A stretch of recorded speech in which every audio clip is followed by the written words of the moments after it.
ಇನ್ನು ಇದೇ ಏಕಾದಶಿ ದಿನ ಈ ಒಂದು ಸರಳವಾದಂತಹ ತಂತ್ರವನ್ನು ಮಾಡಿ ಕೋಟಿ ಕೋಟಿ ದುಡ್ಡು ನಿಮಗೆ ಗೊತ್ತಿಲ್ಲದಂಗೆ ನಿಮ್ಮ ಮನೆಗೆ ಬಂದು ಸೇರುವಂತಹ ಒಂದು ಯೋಗ ಬಂದ್ಬಿಡುತ್ತೆ. ಯಾರು ಗೊತ್ತು, ಹೇಳೋಕ್ಕಾಗಲ್ಲ. ಆ ಕೋಟಿ 100 ನಾನು ಹೇಳುವಂಥ ತಂತ್ರವನ್ನು ಮಾಡಿ ಒಂದು 10,000 ಜನ ಮಾಡ್ತಾರೆ ಅಂತಂದರೆ ಒಂದು 10 ಜನಕ್ಕೆ ಬರಲಿ ಬಿಡಿ. ನಿರಾಯಾಸವಾಗಿ ಬಂತು ಅಂತಂದರೆ ಯಾಕೆ ಮಾಡಬಾರ್ದು ಈ ತಂತ್ರವನ್ನು? ಖಂಡಿತವಾಗ್ಲೂ ಕೂಡ ಮಾಡಿ. ಅದು ಯಾವ ತಂತ್ರ ಅಂತ ನಾನು ಹೇಳ್ಕೊಡ್ತೀನಿ. ಅದಕ್ಕಿಂತ ಮುಂಚೆ ನೀವು ವಿನಯ್ ಯೋಗಿ ಗುರುಜಿ ಅನ್ನುವಂತಹ ಒಂದು ಯೂಟ್ಯೂಬ್ ಚಾನಲ್ಗೆ ಲೈಕ್ ಮಾಡಿ, ಸಬ್ಸ್ಕ್ರೈಬ್ ಆಗಿ, ಮತ್ತು ಬೆಲ್ ಬಟನ್ನ ಒತ್ತಿ, ಮತ್ತು ಫೇಸ್ಬುಕ್ ಮತ್ತು ಇನ್ಸ್ಟಾಗ್ರಾಮಲ್ಲೂ ಕೂಡ ಲೈಕ್ ಮಾಡಿ, ಶೇರ್ ಮಾಡಿ, ಮತ್ತು ಫಾಲೋವನ್ನು ಮಾಡಿಕೊಳ್ಳಿ.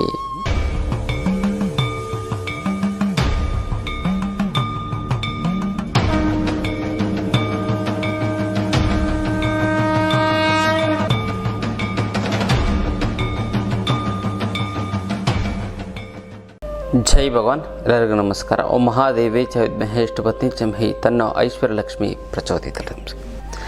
ಇವತ್ತಿನ ವಿಶೇಷ ಸಂಚಿಕೆಯಲ್ಲಿ ಅನೇಕ ವಿಚಾರಗಳನ್ನು ನಾವು ತಿಳ್ಕೋಣ. ಮೊದಲನೇದಾಗಿ ಮುದ್ರೆಗಳು. ಯಾವೊಂದು ಮುದ್ರೆ ಮಾಡಿದ್ರೆ ಏನು ಅನುಕೂಲ ಆಗುತ್ತೆ ಅಂತ ನಾವು ನೋಡೋದೈತಂದರೆ, ಈ ನರನಾಡಿಗಳು ಒಂದು ದೋಷ ಅಂತಂದರೆ, ನರನಾಡಿಗಳು ಅಂತಂದರೆ ವೀಕ್ನೆಸ್ ಆಗ್ತಾ ಬರುತ್ತೆ ನೋಡಿ. ಯಾವುದೊಂದು ಬ್ರೈನಲ್ಲಿ ಒಂದೇ ಒಂದು ನರನಾಡಿಗಳ ದೋಷ ಅಂತಂದರೆ ವೀಕ್ನೆಸ್ ಮಾತ್ರ ಆಗೋದಿಲ್ಲ ಅಂತ ತಿಳ್ಕೊಳ್ವಿ. ಬ್ರೈನಲ್ಲಿ ಒಂದೇ ಒಂದು ನರ ವೀಕ್ನೆಸ್ ಆಯಿತು, ಹುಚ್ಚು ಥರ ಆಡ್ತಾನೆ ಅವನು ಮಾಡಿದ ಕೆಲಸ ಅವನಿಗೆ ಗೊತ್ತಾಗಲ್ಲ. ನರನಾಡಿ ಹಾರ್ಟಲ್ಲಿ ಒಂದು ಸಣ್ಣ ನರ ವೀಕ್ ಆಯಿತು ಅಂತಂದರೆ ಅಲ್ಲಿ ಏನೋ ದೊಡ್ಡ ಸಮಸ್ಯೆ ಆಗುತ್ತೆ. ಕರಳಲ್ಲಿ ಒಂದೇ ಒಂದು ನರ ವೀಕ್ ಆಯಿತು ಅಂತಂದರೆ, ಕಿಡ್ನಿಲಿ ಸಣ್ಣ ಕೂದಲೆಳೆಗಿಂತ ಚಿಕ್ಕದಾಗಿರೋಂಥ ನರ ವೀಕ್ ಆಯಿತು ಅಂತಂದು ಸಮಸ್ಯೆ. ಅದಕ್ಕೋಸ್ಕರ ನರನಾಡಿಗಳು ತುಂಬ ಅಂದರೆ ತುಂಬ ವಿಶೇಷವಾಗಿ ಎಚ್ಚರಿಕೆ ವಹಿಸಿ, ಕಾಳಜಿ ವಹಿಸಿ ನೀವು ಅದನ್ನು ನೋಡ್ಕೋಬೇಕು. ನರನಾಡಿಗಳು ವೀಕ್ ಆಗದಿದ್ದಂಗೆ ನೋಡ್ಕೋಬೇಕು. ಅದಕ್ಕೆ ಯಾವ ಮುದ್ರೆ ಮಾಡಿದ್ರೆ ಅನುಕೂಲ ಆಗುತ್ತೆ ಅಂತ ನಾವು ತೋರಿಸ್ತಾ ಇರ್ತೀವಿ. ನರನಾಡಿಗಳು ವೀಕ್ ಆಗಬಾರ್ದು ಅಂತಂದರೆ ದೊಡ್ಡ ದೊಡ್ಡ ಸಮಸ್ಯೆ ಆಗುತ್ತೆ. ನರನಾಡಿಗಳು ವೀಕ್ ಆಯಿತು ಅಂತಂದರೆ ಅದಕ್ಕೆ ನೀವು ಯಾವ ಮುದ್ರೆ ಮಾಡಿದರೆ ದೇಹ ಎಲ್ಲ ಏನು ಗೊತ್ತಾ, ಪ್ರಾಣಶಕ್ತಿ ಚೆನ್ನಾಗಿ ಸಪ್ಲೈ ಆಗ್ತಾಯಿತ್ತು. ಯಾವನೊಂದು ನರನಾಡಿಗಳು ಕೂಡ ನಿಮಗೆ ಏನೂ ಮಾಡೋದಿಲ್ಲ. ಯಾವುದು ಅಂತಂದರೆ ಪ್ರಾಣ ಮುದ್ರೆ ನೋಡಿ. ಹೆಬ್ಬೆರಳು ಪ್ಲಸ್ ಉಂಗುರದ ಬೆರಳು ಪ್ಲಸ್ ಕಿರುಬೆರಳು, ತೋರ್ಬೆರಳು ಮತ್ತು ಮಧ್ಯದ ಬೆರಳನ್ನು ನೇರವಾಗಿರುವಂತೆ ಎಚ್ಚರ ವಹಿಸಬೇಕು ಅಂತಲ್ಲ. ಇದನ್ನು ಮಾಡಿ ತುಂಬ ಚೆನ್ನಾಗಾಗುತ್ತೆ, ತುಂಬ ಒಳ್ಳೆಯದಾಗ್ತಾ ಬರುತ್ತೆ. ಇದು ನಾಡಿ ದೇಹದಲ್ಲಿರುವಂಥ ನರನಾಡಿಗಳನ್ನು ನಿಮಗೆ ಶುದ್ಧೀಕರಣ ಮಾಡ್ತಾ ಬರುತ್ತೆ ಗೊತ್ತಲ್ಲ. ಇದು ವಿಶೇಷವಾದಂಥೊಂದು ಮುದ್ರೆಯ ವಿಚಾರ. ಇದು ಪ್ರಾಣ ಮುದ್ರೆಯನ್ನು ಮಾಡಿ ತುಂಬ ಚೆನ್ನಾಗುತ್ತೆ, ತುಂಬ ಒಳ್ಳೆಯದಾಗ್ತಾ ಬರುತ್ತೆ ಗೊತ್ತಲ್ಲ. ಇದು ವಿಶೇಷವಾದಂಥೊಂದು ಮುದ್ರೆಯ ವಿಚಾರ. ಜೊತೆಗೆ ಇದೇ ಸೆಪ್ಟೆಂಬರ್ 22ನೇ ತಾರೀಕು ಆನ್ಲೈನ್ ಕ್ಲಾಸಸ್ ಇದೆ. ಬ್ಲ್ಯಾಕ್ ಮ್ಯಾಜಿಕ್ಕು ಅಂದರೆ ನೆಗೆಟಿವ್ ಎನರ್ಜಿ ದೂರ ಮಾಡ್ಕೊಳ್ಳೋದಂಥ ಒಂದು ವಿಚಾರ. ಯಾರು ಮಾಟಮಂತ್ರ ಹೋಮಾಚಾರ ಮಾಡಿಸಿತ್ತು ಅಂತಂದರೆ, ಪದೇ ಪದೇ ಮಾಡಿಸ್ತಾನೆ ಇತ್ತು ಅಂತಂದರೆ ಯಾವ ರೀತಿಯಿಂದ ಹೊರಗಡೆ ಬರುವಂಥದ್ದು, ಮತ್ತು ಹೇಗೆ ಅವ್ರು ಮಾಡಿಸಿದವ್ರಿಗೆ ಆ ಒಂದು ಇದನ್ನು ರಿವರ್ಸ್ ಮಾಡೋವಂಥದ್ದನ್ನು ಕೂಡ ನಾವು ಇದರಲ್ಲಿ ಹೇಳ್ಕೊಡ್ತೀವಿ. ಆನ್ಲೈನ್ ಕ್ಲಾಸನ್ನ ಒಬ್ಬರು ಜಾಯ್ನ್ ಆಯಿತು ಅಂದರೆ ಮಂದಿಯೆಲ್ಲ ನೀವು ಕೂತ್ಕೊಂಡು ಆ ಒಂದು ಆನ್ಲೈನ್ ಕ್ಲಾಸನ್ನು ನೀವು ತೊಗೊಳ್ಬೋದು. ಜೊತೆಗೆ ದೇಹದಲ್ಲಿ, ಮನಸ್ಸಿನಲ್ಲಿ, ಆತ್ಮದಲ್ಲಿ, ಮನೆಯಲ್ಲಿ, ಮನಸ್ಸಿನಲ್ಲಿ ನೆಗೆಟಿವ್ ಎನರ್ಜಿ, ಟಾಕ್ಸಿಕ್ ವಿಚಾರಗಳಿತ್ತು ಅಂತಂದರೆ ಅದು ಹೇಗೆ ಹೊರ ಹಾಕುವಂಥದ್ದು ಅನ್ನೋದನ್ನು ಕೂಡ ನಾನು ಈ ಒಂದು ಶಿಬಿರದಲ್ಲಿ ನಿಮಗೆ ತಿಳಿಸ್ಕೊಡ್ತಾ ಹೋಗ್ತೀನಿ. ಕ್ಲಾಸಸ್ಸನ್ನು ಆನ್ಲೈನ್ ಕ್ಲಾಸಲ್ಲಿ ತಿಳಿಸ್ಕೊಡ್ತೀನಿ. ಮರೆಯದೆ ಮಿಸ್ ಮಾಡದೆ. ಇದು ವಿಶೇಷವಾದಂಥದ್ದು. ಯಾಕಂದರೆ ನವರಾತ್ರಿ ಸಮಯದಲ್ಲಿ ಬರುತ್ತೆ. ಆ ಒಂದು ಸಮಯದಲ್ಲಿ ನೀವು ಇಂದು ಕ್ರಿಯೆಯನ್ನು ಮಾಡಿ ಸಿದ್ಧಿಸ್ಕೊಬಿಡ್ತು ಅಂತಂದರೆ ಜೀವನದಲ್ಲಿ ಈ ಬ್ಲ್ಯಾಕ್ ಮ್ಯಾಜಿಕ್ಕಿಂದ ಯಾರೂ ನಿಮ್ಮನ್ನು ಮುಟ್ಟೋದಕ್ಕಾಗೋದಿಲ್ಲ ಗೊತ್ತಲ್ಲ.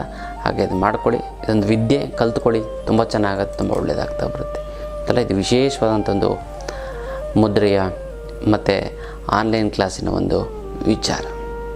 ಇನ್ನು ಜೀವನದಲ್ಲಿ ಏನಂತಂದರೆ ನಾನಾ ರೀತಿಯಂಥ ಸಮಸ್ಯೆಗಳು ಬರುತ್ತೆ.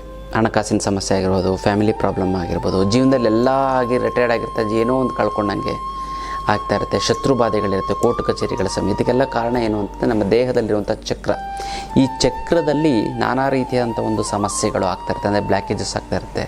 ಇದಕ್ಕೆ ನನಗೆ ಅನಾರೋಗ್ಯದ ಸಮಸ್ಯೆ ಬಂದುಬಿಡುತ್ತೆ. ಈ ಚಕ್ರಗಳ ಆಕ್ಟಿವೇಶನ್ ಮಾಡೋದಕ್ಕೋಸ್ಕರ ಏನು ಮಾಡಬೇಕು ಅಂತಂದರೆ, ಅದ್ಭುತವಾದಂತಹ ಒಂದು ದೇವಸ್ಥಾನಗಳ ದರ್ಶನವನ್ನು ಮಾಡ್ತು ಅಂತಂದರೂ ಸಾಕು, ನಮಗೆ ಚಕ್ರಗಳ ಆಕ್ಟಿವೇಶನ್ ಆಗುತ್ತೆ. ಅದಕ್ಕೋಸ್ಕರ ನಾವು ಪುಣ್ಯಕ್ಷೇತ್ರ ಕಳಿಸ್ತಾ ಹೋಗ್ತೀವಿ. ಚಕ್ರಗಳು ವೀಕ್ ಆಗ್ತು ಅಂತಂದರೆ ಅವ್ರಿಗೆ ಹೇಳಿಕೊಟ್ಟು ಅದನ್ನೆಲ್ಲ ಸರಿ ಮಾಡೋದಕ್ಕೆ ಅಷ್ಟೊಂದು ಸಮಾಧಾನ ವ್ಯವಧಾನ ಇರೋದಿಲ್ಲ. ಅದಕ್ಕೋಸ್ಕರ ಅದನ್ನು ಮಾಡಬೇಕು. ಕುಂಡಲಿನಿ ಇನ್ನೊಂದು ಏನು ಅಂತಂದರೆ, ನಾವು ಈ ಸರಿ ಆಧ್ಯಾತ್ಮ ಪಯಣ ಅಂತ ಕೇರಳಗೆ ಕರ್ಕೊಂಡೋಗಿ ಹೋದ ಸರಿನೂ ಕರ್ಕೊಂಡೋಗಿದ್ದೆ ಒಂದು ವರ್ಷ ಆಯಿತು, ಒಂದು ವರ್ಷ ಗ್ಯಾಪ್ ಆಯಿತು, ಮತ್ತೆ ಇವಾಗ ಮತ್ತೆ ಕರ್ಕೊಂಡು ಹೋಗ್ತಾಯಿದ್ವಿ. ಅನಂತ ಪದ್ಮನಾಭಕ್ಕೆ ಕರ್ಕೊಂಡು ಹೋಗ್ತಾಯಿದ್ವಿ. ಅಲ್ಲಿ ಹೋಗಿ ನೀವು ನಾನು ಹೇಳೋಂಥ ಸಮಯದಲ್ಲಿ ನಾನು ಹೇಳೋಂಥ ಮಂತ್ರ ಇಟ್ಕೊಂಡು ನೀವು ಹೋಗಿ ದರ್ಶನ ಮಾಡಿದ್ದೇ ಆಯಿತು ಅಂತಂದರೆ ನೀವು ಕೋಟ್ಯಾಧಿಪತಿಗಳಾಗ್ತೀರ. ನಂಬರ್ 1. ಎಷ್ಟೊಂದು ಜನ ಗೊತ್ತಿಲ್ಲ ಯಾವ ಸಮಯದಲ್ಲಿ ಬಿಟ್ಟು ಅದನ್ನು ನಾವು ಮಾಡಿಸ್ತೀವಿ. ಖುದ್ದಾಗಿ ನಾನೇ ನಿಂತ್ಕೊಂಡು ಮಾಡಿಸ್ತೀವಿ. ಫ್ಯಾಮಿಲಿ ಜೊತೆ ಹೋಗಿರ್ತೀರ, ಆದರೆ ಗುರುಗಳ ಜೊತೆ ಹೋಗೋಕ್ಕೆ ಸಾಧ್ಯವೇ ಇಲ್ಲ. ಜೊತೆಗೆ ಅಲ್ಲೊಂದು ಮತ್ತು ವಿಷ್ಣು ಮಾಯೆ ಟೆಂಪಲ್ಗೆ ಕರ್ಕೊಂಡು ಹೋಗ್ತೀವಿ. ಅಲ್ಲೆಲ್ಲ ಸೆಲೆಬ್ರಿಟೀಸು ಬಂದು ಅದಕ್ಕೆ ಅಲ್ಲಿ ಹೋಗಿದ್ದಾರೆ. ಜೊತೆಗೆ ಗುರುವಾಯೂರಿಗೆ ಕರ್ಕೊಂಡು ಹೋಗ್ತೀವಿ. ಮತ್ತು ಚೋಟಾಣಿ ಕೆರೆ, ಅಲ್ಲಿ ಮಾಟ ಮಂತ್ರ ವಾಮಾಚಾರ ಪ್ರಯೋಗ ಆಗಿತ್ತು. ಅಲ್ಲಿ ಎಲ್ಲ ದರ್ಶನ ಮಾಡ್ತಂದರೆ ಪಟ್ ಅಂತ ಹೊರಟೋಗ್ಬಿಡ್ತದೆ ಇದೆಲ್ಲ. ಹಾಗಾಗಿ ಅಧ್ಯಾತ್ಮ ಪಯಣಕ್ಕೆ ನೀವು ಹೆಚ್ಚಿನ ಮಾಹಿತಿಗೆ ನಮ್ಮ ಒಂದು ಆಫೀಸನ್ನು ಕಾಂಟ್ಯಾಕ್ಟ್ ಮಾಡಿ ಆದಷ್ಟು ಬೇಗ ಅದನ್ನು ರಿಜಿಸ್ಟರ್ ಮಾಡ್ಕೊಳ್ಳಿ. ತುಂಬ ಅನುಕೂಲ ಆಗುತ್ತೆ, ಒಳ್ಳೆಯದಾಗ್ತಾ ಬರುತ್ತೆ ಗೊತ್ತಲ್ಲ. ಇದು ಆಧ್ಯಾತ್ಮದ ಪಯಣದ ಒಂದು ವಿಚಾರ.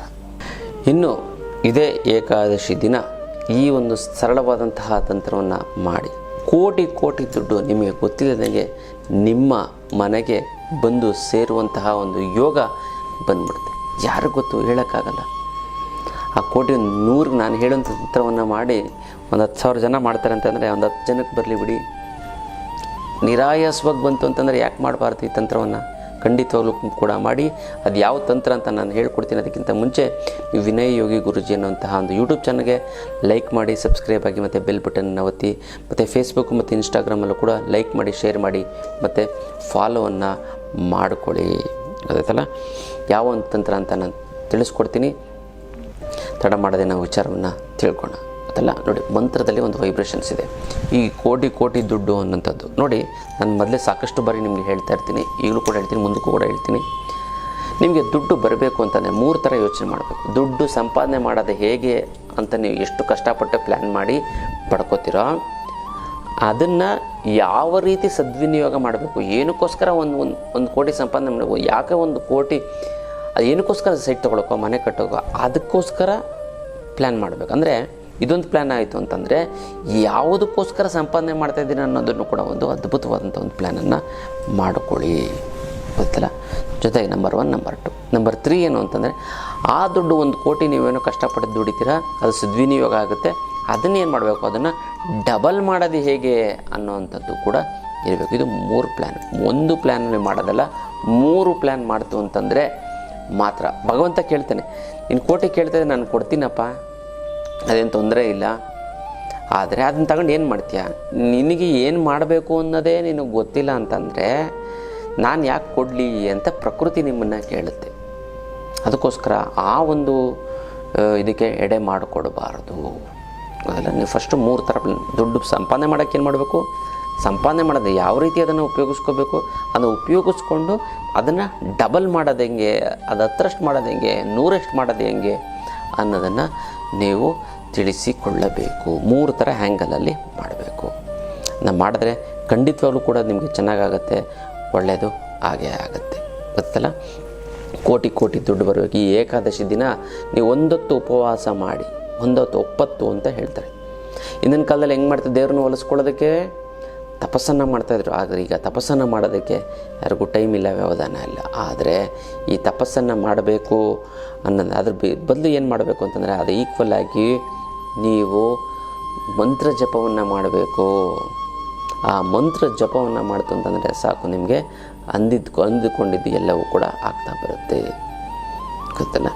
ಯಾವ ಒಂದು ಮಂತ್ರ ಅಂತ ನಾನು 3 ಬಾರಿ ಹೇಳ್ಕೊಡ್ತೀನಿ, ಬರ್ಕೊಳ್ಳಿ. ಖಂಡಿತವಾಗ್ಲೂ ಜಪ ಮಾಡಿ, 108 ಸರಿ ಜಪ ಮಾಡಿ, ಸಂಕಲ್ಪ ಮಾಡಿಕೊಂಡು ಮಾಡಿ, ಖಂಡಿತವಾಗ್ಲೂ ಆಗುತ್ತೆ. ಯಾವುದು ಅಂತ, ಓಂ ತ್ರಿಪುರಾಯ ಚ ವಿದ್ಮಹೇ ಭೈರವಾಯ ಚ ಧೀಮಹಿ ತನ್ನೋ ದೇವಿ ಪ್ರಚೋದಯಾತ್. ಇನ್ನೂ ಸರಿ ಹೇಳ್ತೀನಿ ಕೇಳಿ, ಓಂ ತ್ರಿಪುರಾಯ ಚ ವಿದ್ಮಹೇ. ಇನ್ನು ಬರಬೇಕಾಗಿರೋ ದುಡ್ಡು ಬರ್ತಾ ಇಲ್ಲ ಅಂತಂದರೆ, ಕೊಡೋರಿಗೆ ಕೊಡೋಕ್ಕಾಗ್ತಾ ಇಲ್ಲ ಅಂದರೆ, ಸಿಕ್ಕಾಪಟ್ಟೆ ಸಾಲ ಆಗಿತ್ತು ಅಂದರೆ, ಗುರುಗಳೇ ದುಡ್ಡು ನೀರು ಥರ ಖರ್ಚಾಗ್ತಾಯಿದೆ ಗುರುಗಳೇ, ಎಲ್ಲಿ ಬರುತ್ತೆ ಎಲ್ಲೋಗುತ್ತೆ ಅನ್ನೋದೇ ಗೊತ್ತಾಗ್ತಾ ಇಲ್ಲ ಅಂತ ಇರ್ತಾರೆ. ಗುರುಗಳೇ ಸಾಲದವರು ಫೋನ್ ಮೇಲೆ ಫೋನು, ಮೆಸೇಜ್ ಮೇಲೆ ಮೆಸೇಜು, ನೀನು ದುಡ್ಡು ಕೊಡಲಿಲ್ಲ ಅಂತಂದರೆ ಮನೆ ಹತ್ರ ಬಂದು ಗಲಾಟೆ ಮಾಡ್ತೀನಿ ಅಂತಾರೆ. ಅದಕ್ಕೆಲ್ಲ ನೀವು ತಲೆನೇ ಕೆಡಿಸ್ಕೊಬಿಡಿ ಅಂತ. ಇದಕ್ಕೆಲ್ಲ ಏಕೈಕ ರಾಮಬಾಣ ಅಂದರೆ ಅಷ್ಟಲಕ್ಷ್ಮಿ ಯಂತ್ರ. ಈ ಅಷ್ಟಲಕ್ಷ್ಮಿ ಯಂತ್ರವನ್ನು ಮನೆಯಿಟ್ಟು ಪ್ರತಿಷ್ಠಾಪನೆ ಮಾಡಿ, ಅದೆಂಥದ್ದೇ ಹಣಕಾಸಿನ ಸಮಸ್ಯೆ ಇತ್ತು ಅಂತಂದ್ರೂ ಕೂಡ ಸಂಪೂರ್ಣವಾಗಿ ನಿವಾರಣೆ ಆಗೋದರಲ್ಲಿ 2 ಮಾತಿಲ್ಲ ಅಲ್ಲ. ಈ ಒಂದು ಅಷ್ಟಲಕ್ಷ್ಮಿ ಯಂತ್ರಕ್ಕೆ ಮುಟ್ಟು ಕಟ್ಟು ಚಟ್ಟು ಮಡಿ ಮೇಲ್ಗೆ ಸುತ್ತ ಗೀತ್ಕ ವೆಜ್ಜು ನಾನ್ ವೆಜ್ಜು ಜಾತಿ ಗೀತಿ ದಿಕ್ಕು ಗಿಕ್ಕು ಆ ಥರದ್ದೇನಿಲ್ಲ. ಇಟ್ಟ ಸಹ ಕೆಲಸ ಆಗುತ್ತೆ. ದೇವ್ರ ಮಲ್ಲಾರು ಇಡ್ಬೋದು, ಬೀರಿನಲ್ಲಾರು ಇಡ್ಬೋದು.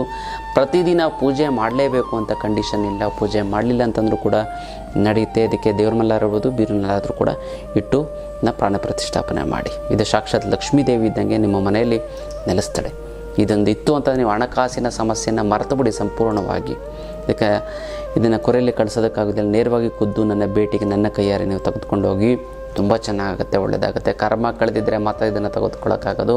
ನೀವು ಎಷ್ಟು ನಂಬಿಕೆ ಭಕ್ತಿ ಇಟ್ಟು ಇದರ ಮೇಲೆ ಪೂಜೆ ಮಾಡ್ತೀರಾ ಅಷ್ಟು ನಿಮಗೆ ಒಳ್ಳೆಯದಾಗ್ತಾ ಬರುತ್ತೆ. ಸಾಲಗಳೆಲ್ಲ ತೀರೋಗ್ಬಿಡುತ್ತೆ. 3 ಅಮಾವಾಸ್ಯೆ ಕಳೆದ 6 ತಿಂಗಳ ಒಳಗಡೆ ಎಷ್ಟೊಂದು ಬಗೆಯ 50% ತಿಳಿಬಿಡಿ, ನೀವು ಎಷ್ಟೊಂದು ರಿಲೀಫ್ ಆಗಿಬಿಡ್ತೀರ. ಅದೆಲ್ಲ ಎಷ್ಟೊಂದು ಜನ ಯಂತ್ರ ತೆಗೆದುಕೊಂಡು ಸೆಟ್ ತೊಗೊಂಡಿದ್ದಾರೆ, ಮನೆ ಕಟ್ಕೊಂಡಿದ್ದಾರೆ, ಮಕ್ಳಿಗೆ ಓದಿಸಿದ್ದಾರೆ, ಮಕ್ಳಿಗೆ ಮದುವೆ ಮಾಡಿದ್ದಾರೆ, ಫಾರಿನಲ್ಲೆಲ್ಲ ಇದ್ದಾರೆ. ನಿಮಗೂ ಹಂಗೆ ಆಗಬೇಕಲ್ವ? ಅದಕ್ಕೋಸ್ಕರ ಅಷ್ಟಲಕ್ಷ್ಮಿ ಅಂತನ್ನ ಮನೆಯಲ್ಲಿ ಪ್ರತಿಷ್ಠಾಪನೆ ಮಾಡಿ. ತುಂಬ ಚೆನ್ನಾಗುತ್ತೆ. ನಿಮ್ಮೆಲ್ಲ ಹಣಕಾಸಿನ ಸಮಸ್ಯೆನ ಮರೆತು ಬಿಡಿ. ಅಷ್ಟು ದುಡ್ಡು ನಿಮ್ಮ ಕೈಯಲ್ಲಿರುತ್ತೆ. ಗೊತ್ತಲ್ಲ? ಇದು ವಿಶೇಷವಾದಂಥ ಒಂದು ಅಷ್ಟಲಕ್ಷ್ಮಿ ಅಂತದ ವಿಚಾರ.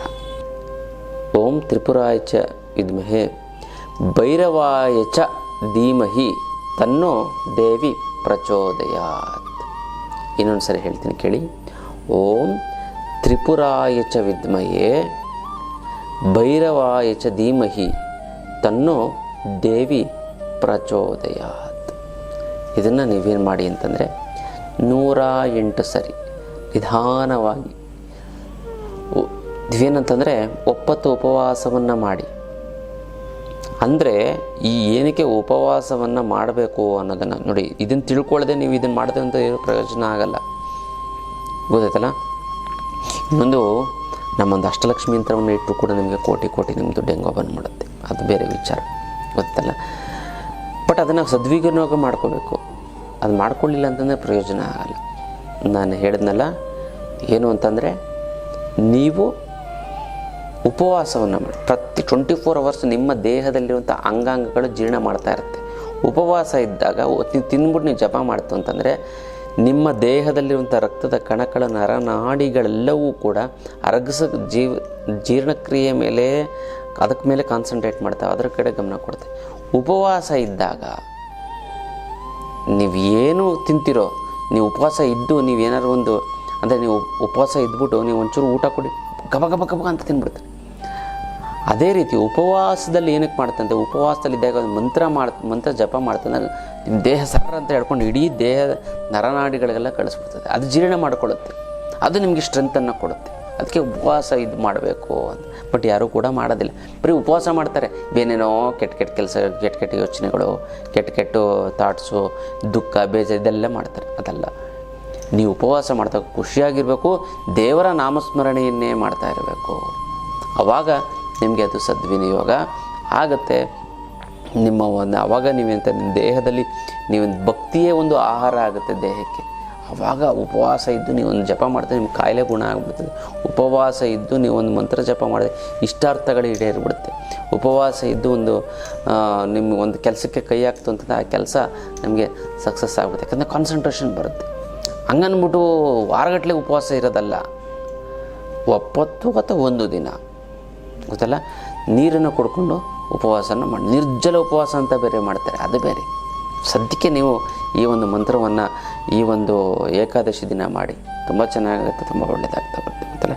ಇದು ವಿಶೇಷವಾದಂಥ ಒಂದು ತಂತ್ರದ ವಿಚಾರ. ಮತ್ತು ಯಾರ್ಯಾರಿಗೆ ನಿಮಗೆ ಒಳ್ಳೆ ಹಣಕಾಸಿನ ಸಮಸ್ಯೆ ಬಗೆಹರಿಬೇಕು, ಕೋಟಿ ದುಡ್ಡು ಬರಬೇಕು ಅನ್ನೋಂಥವ್ರು ಓಂ ರೀಂ ಶ್ರೀಂ ಐಶ್ವರ್ಯ ಲಕ್ಷ್ಮಿ ನಿನ್ನ ಆಶೀರ್ವಾದ ಸದಾ ನನ್ನ ಮೇಲೆ ಇರೋದಕ್ಕೆ ನಿನಗೆ ಶತಕೋಟಿ ನಮಸ್ಕಾರ ಅಂತ ನೀವು ಕಮೆಂಟ್ ಮಾಡಿ ಕಳಿಸಿ. ನಾವು ಇಲ್ಲಿ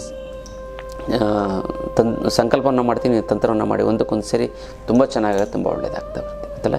ಇದು ವಿಶೇಷವಾದ ತಂತ್ರದ ವಿಚಾರ. ನಮ್ಮ ಹತ್ರ ತುಂಬ ಜಾತಕಗಳು ಬರ್ತಾ ಇರ್ತವೆ. ಗುರುಗಳೇ, ಮದುವೆ ಯಾವಾಗ ಮಾಡಬೇಕು, ನಮ್ಮ ಮಕ್ಳಿಗೆ ಇನ್ನೂ ಮದುವೆ ಆಗಿಲ್ಲ, ಮತ್ತು ಇವಾಗಿನ ಮದುವೆ ನೋಡ್ಬೋದಾ, ಜಾತಕ ಸರಿ ಹೊಂದುತ್ತೋ ಇಲ್ವೋ, ಅಥವಾ ನಿಮ್ಮ ಹತ್ರ ಯಾವ್ದಾದ್ರು ಇತ್ತು ಅಂತಂದರೆ ಹೇಳಿ, ನಿಮ್ಮ ಹತ್ರ ಎಷ್ಟೊಂದು ಜಾತಕ.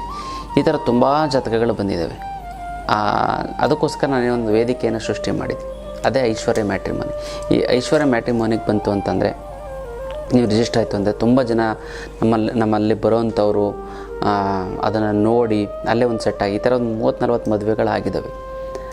ಅದಕ್ಕೋಸ್ಕರ ಇದಕ್ಕೊಂದು ವೇದಿಕೆನೇ ನಿರ್ಮಾಣ ಮಾಡೋಣ ಅಂತ ಖುಷಿ ಆಯಿತು. ಎಲ್ಲ ಕರೀತಾರೆ ನಮ್ಮನ್ನ, ಗುರುಗಳೇ ನಿಮ್ಮಿಂದ ಮದುವೆ ಆಯಿತು ಅಂದ ತಕ್ಷಣ ಒಂದು ಆನಂದ, ಖುಷಿ. ಯಾಕೆ ಮಾಡಬಾರದು ಅಂತ ಒಂದು ಮಾಡ್ತಾಯಿದ್ದೀನಿ, ಮಾಡಿದ್ದೀನಿ ಕೂಡ. ಅದು ವೆಬ್ಸೈಟು ಮತ್ತು ಇದರಲ್ಲೆಲ್ಲ ಇದೆ, ಆ್ಯಪು ಕೂಡ ಇದೆ. ಐಶ್ವರ್ಯ ಮ್ಯಾಟ್ರಿಮೋನಿ ಅಂತ ಗೊತ್ತದೆ, ನಿಮಗೆ ಬರುತ್ತಾ ಹೋಗುತ್ತೆ. ಖಂಡಿತವಾಗ್ಲೂ ಕೂಡ ನೀವು ಆ ಒಂದು ಮ್ಯಾಟ್ರಿಮೋನಿಗೆ ನೀವು ಜಾಯ್ನ್ ಆಗಿ ನಿಮ್ಮ ಮಕ್ಕಳು ಒಳ್ಳೆ, ಯಾಕಂದರೆ ಸಂಪ್ರದಾಯಸ್ಥ ಕುಟುಂಬದವ್ರು ಮಾತ್ರ ಇಲ್ಲಿ ಬರುವಂಥವ್ರು. ಮತ್ತು ಡಾಕ್ಟ್ರು, ಇಂಜಿನಿಯರು, ಬಿಸ್ನೆಸ್ ಮೆನ್ನು ಮತ್ತು ಒಳ್ಳೊಳ್ಳೆ ಪ್ರೊಫೆಷನ್ಸ್ ಇರೋ ಗೌರ್ಮೆಂಟ್ ಎಂಪ್ಲಾಯೀಸು ಈ ಥರದವರೆಲ್ಲ ಸಿಗ್ತಾರೆ. ಅದು ನಿಮಗೆ ಮ್ಯಾಚ್ ಆಯಿತು ಅಂತಂದರೆ, ಇಲ್ಲ ಅಂತಂದರೆ ಇಲ್ಲಿ ಒಂದು ಮುಂದೆ ಇದು ಚೆನ್ನಾಗಿ ಆಗ್ತಕ್ಕಂಥ ಸಮಾವೇಶ ಅಂತ ಮಾಡ್ತೀವಿ. ಸಮಾವೇಶದಲ್ಲಿ ವಧುಗಳು ಬರ್ತಾರೆ, ವರರು ಕೂಡ ಬರ್ತಾರೆ ಅಂತಲ್ಲ. ನಮ್ಮ ಆಶ್ರಮದಲ್ಲೇ ಕೂತ್ಕೊಂಡು ಮಾತಾಡಿ ಇಷ್ಟ ಆಯಿತು ಅಂತಂದರೆ ಮುಂದುವರಿತಾರೆ, ಇಲ್ಲ ಅಂತಂದರೆ ಯಾರಿಗೂ ಗೊತ್ತಾಗಲ್ಲ. ಯಾಕಂದರೆ ಒಂದು ಹುಡುಗ ಬಂದರು ಏನು ಸೆಟ್ ಆಗಿಲ್ಲ, ಅಥವಾ ಒಂದು ಹುಡುಗಿ ನೋಡ್ತಾ ಇನ್ನೂ ಸೆಟ್ ಆಗಿಲ್ಲ ಅನ್ನೋದಕ್ಕಿಂತ ಅವ್ರ ಮನೆಗೆ ಇವ್ರಿಗೆ ಹೋಗೋದು, ಇವ್ರನ್ನ ಒಂಥರ ನೋಡುವಂಥದ್ದು, ಸೆಟ್ ಆದ ಮೇಲೆ ಊಟಕ್ಕೆ ಹಾಕೋಣ, ಇಲ್ಲ ಅಂತಂದರೆ ಬೇಡ, ಇದ್ದದ್ದು ಏನೋ ನಾನಾ ರೀತಿ ಅಂತ ಒಂದು ಇದು ಮಿಸ್ಕನ್ಸೆಪ್ಷನ್ ಇದೆ. ಅದಕ್ಕೋಸ್ಕರ ಇಲ್ಲೇ ಒಂದು ಸಮಾವೇಶ ಅಂತ ಮಾಡಿದಾಗ ಹುಡುಗನ ಒಂದು ತಂದೆ ತಾಯಿಗಳು, ಹುಡುಗಿನ ತಂದೆ ತಾಯಿಗಳು ಎಲ್ಲ ನೋಡ್ತು ಮಾತಾಡಿಕೊಂಡು ಎಸ್ ಅಂದರೆ ಮೂವ್ ಆಗ್ತಾರೆ, ಇಲ್ಲ ಅಂತಂದರೆ ಅದಕ್ಕೋಸ್ಕರ ಐಶ್ವರ್ಯ ಮ್ಯಾಟ್ರಿಮೋನಿ ಅಂತ ಇದೆ. ಇದಕ್ಕೆ ಹೆಚ್ಚಿನ ಮಾಹಿತಿ ನಮ್ಮ ಆಫೀಸ್ಗೆ ಕಾಂಟ್ಯಾಕ್ಟ್ ಮಾಡಿ, ಫೋನ್ ಮಾಡಿ ತಿಳ್ಕೊಳ್ಳಿ. ಅದ್ರ ಬಗ್ಗೆ ತುಂಬ ಅನುಕೂಲ ಆಗುತ್ತೆ, ತುಂಬ ಚೆನ್ನಾಗಾಗುತ್ತೆ. ಗೊತ್ತಲ್ಲ, ಇದು ವಿಶೇಷವಾದ ಒಂದು ಮ್ಯಾಟ್ರಿಮೋನಿ ಒಂದು ವಿಚಾರ, ವಧುವರರ ಮಾಹಿತಿ ಕೇಂದ್ರ. ಇನ್ನಷ್ಟು ವಿಚಾರಗಳನ್ನ ತಿಳ್ಕೊಳ್ಳೋಣ ಮುಂದಿನ ಸಂಚಿಕೆಯಲ್ಲಿ. ಅಲ್ಲಿವರೆಗೂ